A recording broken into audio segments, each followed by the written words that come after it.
Good afternoon and welcome to the Qatar-America Institute on this fresh, cold fall day in Washington, D.C. Thank you so much for joining us here. The Qatar-America Institute is a non-partisan, independent, non-profit organization founded to bring together interesting aspects from the people of the United States to the people of Qatar, and from Qatar to the United States, and to talk about all the things we have in common, and to celebrate also our differences, which I think is quite important. And today we have a real special guest to join us, and this one, Anissa Helou, which I believe we're going to be in for a sweet time. Hello is Arabic for sweet, but she's amazing. She's not only just a world-renowned chef, food writer, journalist, consultant, blogger. I mean, do you have any spare time? It's really amazing. And she's been focusing on the cuisines and the cultural heritage of the Middle East and the whole region. Which is truly great, and we've got some food today, but we're going to go into this. But she's the author of numerous award-winning cookbooks, and her first being on the Lebanese cuisine, which was directly after the Civil War. I think it's really important. And then if you go on Amazon, or other book signing, book buying places, you can buy her latest book, which is Feast, the Food of the Islamic World, which was just published in May 2018, which has been reviewed all over, and even with my weird accent, it was all over The Guardian. It was absolutely fantastic. People love it. I can recommend just going on right now and buying it. But first of all, I'd like to turn over to hear what the most amazing thing about the Arab and the Islamic world, which is the cuisine. Thank you. So does this work? I'm not sure. Thank you. So thank you for this lovely introduction. I have written several books. I'm going to talk about my 9th book, which is called Feast, Food of the Islamic World. And it came about because I was discussing with my agent my next book. And he suggested I write a comprehensive book on Middle Eastern food.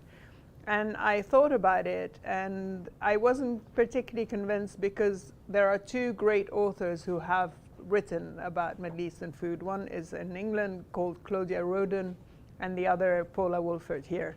And I wanted to do something fresher, more original. And with the vilification of Muslims after 9/11 and with ISIS and all this, I was thinking maybe I should write a book about the foods of Islam to present the religion and its people in a positive way. And so I discussed it with my agent, and funnily enough, there is more, if I may say that, anti-Muslim feeling here in America than in Europe, especially with the ban, etc. But it was picked up here in America before it was picked up in England.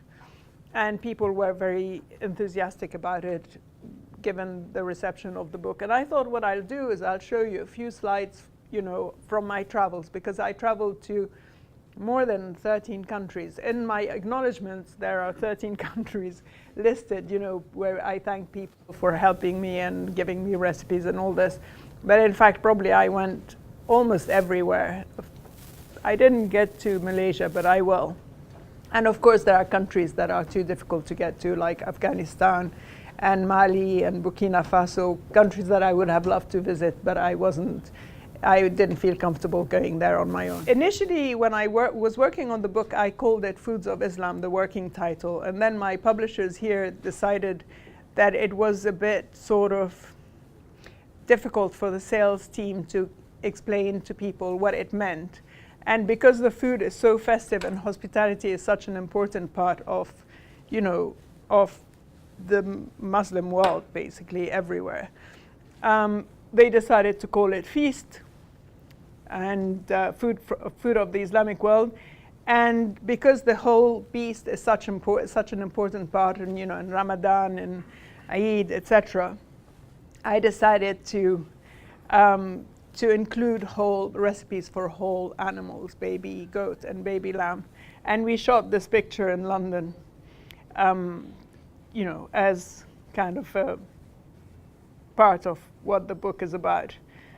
And actually, the interesting thing is on the left is the baby lamb stuffed with a wonderful rice mixed with dried fruit and nuts and herbs, and it's an Iranian recipe. And on the right is the baby goat in an Emirati spicy, you know, heady marinade with rose water, saffron, and lots of spices. And in the middle, fattoush from Lebanon and Syria. And here is a lovely girl. I went to Zanzibar for the research of the book, and we went to a spice farm during Ramadan. We were in Zanzibar during Ramadan, and we went to a spice farm, and they cooked an iftar for us there. And this girl was adding something called, she was lighting up the fire. So on the spice farm, they made us an iftar with typical Zanzibari dishes. This is the first picture before the food was uncovered, and here it is uncovered. And there was plantain, I think a rice dish, noodles, if I remember correctly, and we had it like, you know, outside under a nutmeg tree or some sort of spice tree that was incredible. And here is, because we were in Ramadan in Zanzibar, there are typical dishes depending on the country where you are. This is one of the quintessential Ramadan dishes in the Arabian Gulf, Tharid, which was apparently the Prophet Muhammad's favorite dish. It's a composite dish made with, here in this case, with dry bread and a stew of meat and vegetables. And dates are very important in the Islamic world, almost throughout the Islamic world, except for maybe Indonesia. And this was a date seller in Zanzibar, again during Ramadan. And the breaking of the fast, one of the, you know, typical breaking of the fast is dates, either by themselves or with yogurt, which is a kind of curdled yogurt type of thing, or tahini. And basically, it is the favorite way of breaking the fast, because again, the Prophet Muhammad was supposed to break his fast with 3 dates exactly. I don't know if it's totally true or not, but definitely they had dates even in those days. They lived on them because they didn't have that much. Here is in Zanzibar as well, a fish seller, and because the Muslims expanded and had wonderful empires. Another reason why I wanted to write the book is that people did not understand that it's a very rich history and civilization, and with great empires in the past, and you know, and they taught a lot to the West as well. Here is that was the mother of our guide who was making the iftar for us. They call it Futari, and she was making a very interesting bread that was made with a very loose dough and cooked over charcoal in a pan, and the bread stuck to the pan, and then she turned it over to cook the top of the bread, and that was a very interesting method that I had never seen before.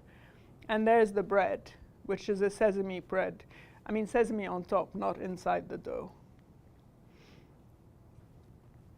And here is a tomato seller in the market in Zanzibar, and the tomato paste beautifully arranged in the market because they also use it a lot. And tuna in Zanzibar again. And here, that picture was not used in the book. It's a beautiful recipe, a whole fish stuffed with dried apricots and nuts and cooked in a saffron sauce, which absolutely amazing. I'm not sure why the designer of the book didn't include it, because it was a gorgeous picture. But the recipe is in the book. This is a wonderful market in Konya, Turkey. Konya is the capital of Sufi Islam. That's where the Rumi, the monastery of Mevlana Rumi is based, and it's a very, it's not beautiful as a city, but it has a very mystical atmosphere and beautiful food. And here are parts in the market: garlic, which is very important, pepper paste, vine leaves, kebabs. Now, people ask me about the book, you know, what is Islamic cuisine? And I say to them, I'm not writing about Islamic cuisine because there is no such thing as Islamic cuisine. I'm covering a whole swathe of the world. But I'm writing about the food of the Islamic world, which is very different. And then they say, what do they have in common? I say, well, the religious restrictions to start with. But there is one thing that all majority Islamic countries have in common, and that's kebabs, in one form or another. I am not quite sure yet why, but it started in Turkey. I mean, the first mention of kebabs on skewers is in an 11th century Turkish dictionary.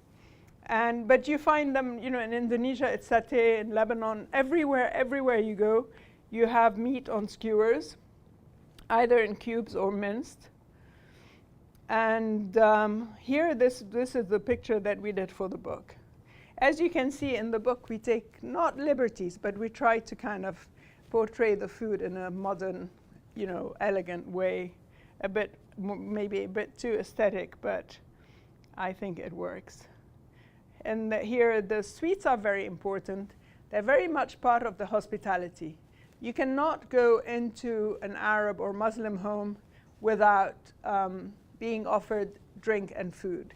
And that's also, you find it in the Quran. It's an injunction of the Prophet Muhammad that hospitality is essential to the expression of religion, and looking after your guests is honoring them. This is a kind of story in my book, the camel hump, that eluded me for a long time. And I had not actually known about camel meat or people eating camel meat for a long time, because in Lebanon, they don't eat it. In Syria, they eat it, but when I used to go to Syria as a kid, I used to go to my father's place that is called actually Anissa Helou. That is a sort of Christian enclave, and they didn't eat camel there. But one day I was walking in Damascus, and I came practically nose to nose with a camel head hanging outside a shop. And I was with my mother, actually. And I kind of recoiled initially, and then I thought, that's like extraordinary. So there was the butcher. He was standing in the door, and I said, why do you have this kind of bloody head hanging outside? He said, well, I'm a camel butcher. So I said, oh, great, let's go in and try some camel meat. I had never seen it before or tasted it before. My mother was looking at me and saying, are you sure? And I said, yeah, absolutely, I'm sure. So we went in and we tried it. And then, you know, later I tried it in Aleppo as well. But then when I was doing a TV series in the Emirates called Al-Chef Yaktashif, the chef discovers, we were filming a sort of reception where they were cooking a whole camel. And the reception was in the majlis. The majlis is for men. I didn't know that at the beginning. We arrive at this compound, you know, rather grand place. And I get out of my car. We were in a, you know, succession of cars. And the producer says, you can't go with us. And I said, what? And he said, it's majlis. It's only for men. And I said, what about the camel hump? And he said, well, we'll send you some. You have to go and eat with the wife and the mother. And I was like horrified. How can I like be invited? And they're filming these things and they're kind of depriving me. And I had never tasted a camel hump anyway. So anyway, I was deprived that day. Luckily enough, I was going into catering kitchen 2 days later to learn about Emirati dishes. And as it happened, they were cooking a whole camel to send to a party for a man who was welcoming his brother coming back from a long trip. So I said to the chefs, whatever you do, before you send that camel to the party, give me a tiny piece of camel hump so that I can try it and know it. And then later I decided to write an article And a great friend in Sharjah, she's the daughter of the ruler. I went to her and I said, Sheikh Abudur, I have to write this article on camel hump and I need a camel, because you can't buy a camel hump, you have to buy the whole camel. And she very kindly and generously offered me this camel, and I went to see it being slaughtered, cut up. I took the hump and I took it to my brother's flat in Dubai, and he was pretty horrified to see me like put this in his kitchen. But finally I cooked my camel hump and it was absolutely delicious. So there is that. That was my first taste of the camel hump. That was the platter they were preparing to send to this party, and it was in Al Ain. So there's my brother's housekeeper looking at my and she was a bit horrified. And this is the camel butcher in Aleppo with the head actually in his fridge, because he cheated. He usually they have the head to show that they have slaughtered the camel on the day, so that the meat is very fresh. But this one was kind of taking the head, putting it in the fridge overnight, and then reading it out the next day. So he was cheating about. I don't think they use the head. I think it's just like a sign, a shop sign, and also a sign that they have slaughtered the camel on the day and the meat is fresh. This is in Kashgar in China, the Muslim enclave in China, where again, you see the kebabs and a meat stew, which was very good. And sadly they're very repressed now in Kashgar, but they're very interesting, culture and food, even though it's a little bit repetitive because the repertoire is not that big. And here this is again a kind of almost universal food, a bit everywhere, like samosas, samsas, basically stuffed savory pastries. And either they cooked in a regular oven, or here in this case in a tandoor oven. And this is the pilaf, which is a national dish in Central Asia, basically. Plov, pilaf, depending. And this is a picture of lovely old men, having a kind of wonderful conversation while a baby is sleeping, on their bench. And here is a guy, arranging the samosas. This is the noodles. In fact, wheat. The Muslim China is known for using wheat to make the noodles, and for having bread, where the rest of China there is no bread, and the noodles are again a kind of national dish. Chilies everywhere. This is the bread of actually Central Asia. It changes depending on the country. In Uzbekistan they have more varieties, but in Kashgar it's only two types, one which is multi-layered and the other which is one layer. Chapati or roti, a bit like the pita bread basically.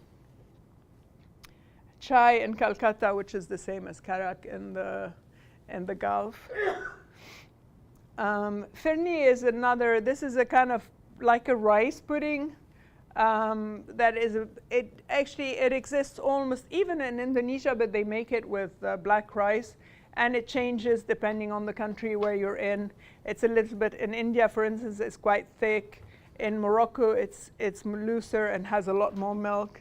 In Turkey it's made with saffron and water and no milk at all. Depending on where you are, it changes. Here there are lots of wonderful women kind of chatting away behind the market. And bread is pretty, there are two main staples in the Islamic world. It's bread and rice. In some countries it's bread and rice. In other countries it's bread alone or rice alone. Here it's in India and in Pakistan, and almost all the kind of street food stalls, they make the bread on site and they serve it with whatever dish they specialize in. There's the Kulcha baker. And the breads, a close-up of the breads. The Sheermal is colored. It's the same bread as Kulcha, but it's colored with initially saffron water, but now it's turmeric water, or the fake saffron.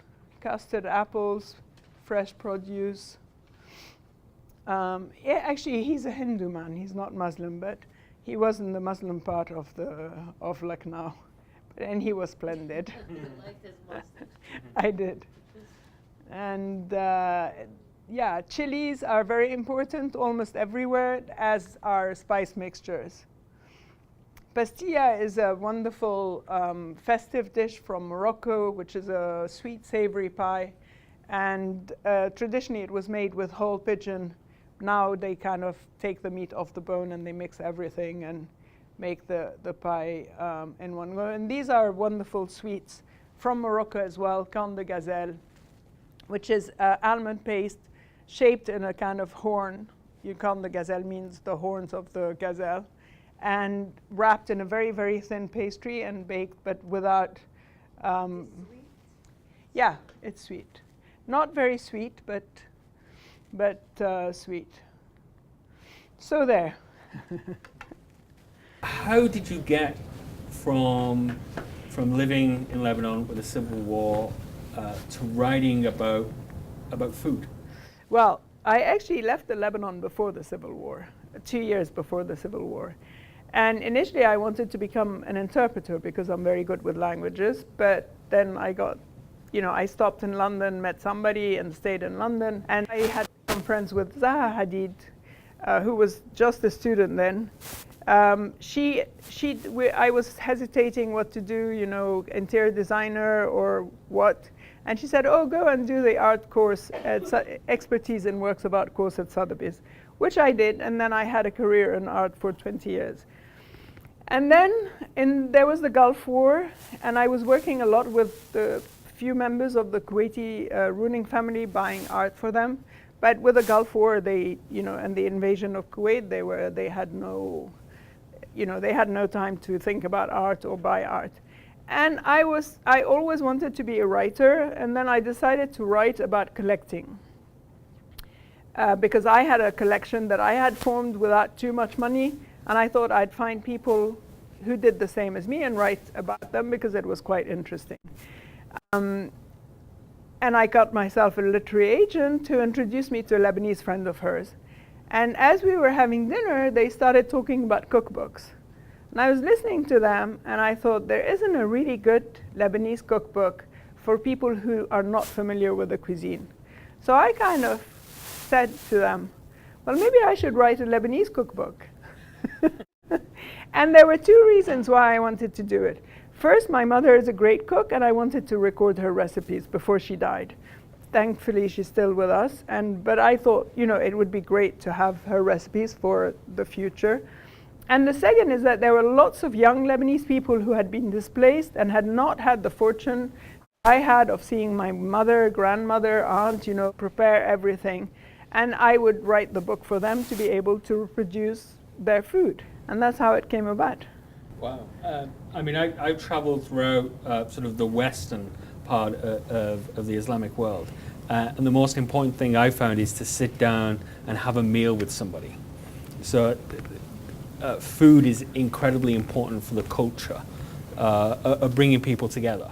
Can you talk a little bit about the importance of food sort of globally as well as? Well, I always say food is culture. And one thing that I've discovered switching from art to food is when I travel for food, almost all the doors open for me. Everybody, even those who don't live to eat like me, because I live to eat, as soon as you start talking about food, they want to talk to you. And they want to also, they open up to you. And so it's a wonderful way to enter into the culture, into the life of the people and the country you're visiting. And in the Islamic world, hospitality is so important that this is even more noticeable. And they receive you in open arms. When I was traveling in Iran, women I meet on the street and talk to on the street, they would say, come back with me and I'll make you this and that for you to taste. So it was a great, it's a great way to enter into a culture and into life of people. There's obviously some gender issues in culinary in itself and in the Middle East. How have you found that? You touched on camel cooking, but how have you found it in your travels? The sort of being a woman and talking to women chefs and bringing on new women chefs. Well, being a woman in my field is very helpful because I'm mostly working with women cooks. Home cooks are on the whole women. And if I had been a man writing about food, in some countries I wouldn't have been allowed into the homes or into the kitchens. Being a woman, I could go into any home and to talk about food with the home cook, the woman home cook. The disadvantage is when you want to go into majlis and there are men and they don't. But that is a slight disadvantage because you can taste that food in the homes anywhere. As we're the Qatar-America Institute, tell us a little bit what's different, what's unique, what's flavoursome in Qatari cuisine. Well, it is quite, it's a limited repertoire, but a very tasty repertoire. The way they make the rice, muhammar, which is a sweet, savory rice, cooked with either date syrup or regular syrup. Machboos, the different ways of making machboos. Mashhool, which is a wonderful layered dish with rice and chicken and vegetables. You find similarities between the Emirates, Bahrain, and Qatar, the food, but each country, like the bazaar mixture in Qatar is, maybe more fragrant than the one in the Emirates, with, more accent on a certain spice than on another. In Qatar, it was where I went into more homes than anywhere else, and the hospitality was just stunning. What we've seen over the last sort of 18 months is obviously there's the illegal blockade on Qatar right now. Important food security is around the world, and with climate change issues going on, affecting how the Islamic world have the cuisine and are keeping the cuisine alive. Keeping the cuisine alive is not so much of a problem in countries that are not going through upheavals, because they're very attached to their food and they're very attached to their traditions. So there is a problem with the young generation not wanting to cook and relying on the older generation to cook for them, and that could affect the survival of some dishes, or not of the cuisine, but of some dishes, or the right way to make the dishes. In countries where there are upheavals or war, then the problem is much more, acute. But if you take Syria, for instance, which is a in a tragic situation, there is a positive that has come out of this tragedy. A lot of women have relied to their natural cooking talent to earn a living. And because of that, they have, offered Syrian cuisine to people who didn't know it at all.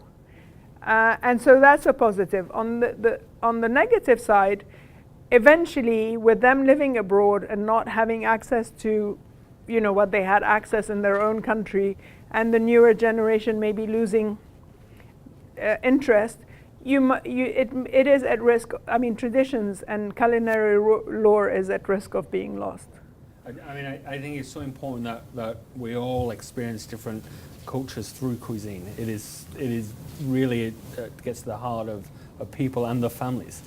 Yeah, and it's the first step to get to know a different world. Yeah. And the one thing that immigrants keep is the connection to their food.